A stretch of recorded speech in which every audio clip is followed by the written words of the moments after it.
Hi, welcome to peacock fashion designers. இப்போ நம்ம பார்த்தீங்கன்னா சவுத் இந்தியன் லெவலில் பார்த்தீங்கன்னா சவுத் இந்தியன் ப்ரைட் அந்த 2024 அவார்டுக்கு நாமினேட் ஆகிருக்கோம். ரொம்ப ரொம்ப சந்தோஷமாக இருக்குது. அப்ளை பண்ணோம். அதில் பார்த்திங்கன்னா நம்மளோட கடையோட ரிவ்யூஸ், நம்ம கொடுக்குற அட்டென்ஷன், நம்மளோட இதெல்லாம் பார்த்துட்டு ஸோ நம்மளை சவுத் இந்தியா லெவலில் நிறைய பேர் அப்ளை பண்ணியிருக்காங்க. அதில் ஒரு 150 மெம்பர்ஸ் செலக்ட் பண்ணியிருக்காங்க. அதில் நாமளும் ஒரு ஆளுன்னு சொல்லிக்கிறதுல ரொம்ப பெருமையாக இருக்குது. இதுக்கு எல்லாத்துக்கும் உங்களுடைய சப்போர்ட் எனக்கு ரொம்ப ரொம்ப அதிகமாக இருந்ததுனால மட்டும்தான் இது அச்சீவ் பண்ண முடிஞ்சது. இது ஃபஸ்ட்டு நான் உங்களுக்கு தேங்க் பண்ணிக்கிறேன். நன்றி, ரொம்ப ரொம்ப நன்றி. மேலும் மேலும் நீங்கள் சப்போர்ட் கொடுங்க.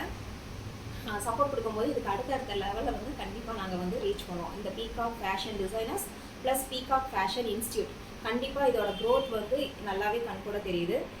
இதுக்கு நம்மளுக்கு நம்ம பண்ண அந்த ஒரு ஹார்ட் ஒர்க்குக்கான ஒரு ரெகக்னைசேஷனாக இந்த அவார்டை நாங்கள் எடுத்துக்கிறோம். இதுக்கு பின்னாடி பார்த்தீங்கன்னா தெரியிற முகம் கேமரா முன்னாடி ஒன்லி என்னோட தான் இருக்கலாம்.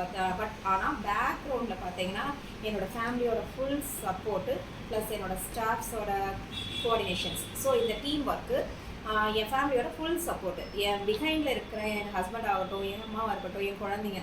ஸோ இவங்களோட சப்போர்ட் இல்லாமல் என்னால் கண்டிப்பாக இந்த அவார்டை அச்சீவ் பண்ண முடியாது. இது நம்மளோட பீகாக் ஃபேஷன் டிசைனர்ஸ்க்கு நெக்ஸ்ட் ஸ்டெப். மேலும் மேலும் இனி அடுத்தடுத்து நம்ம பெரிய லெவலில் ரீச் ஆகும் கண்டிப்பாக, வித் கடவுளோட ஆசீர்வாதம். Thank you so much.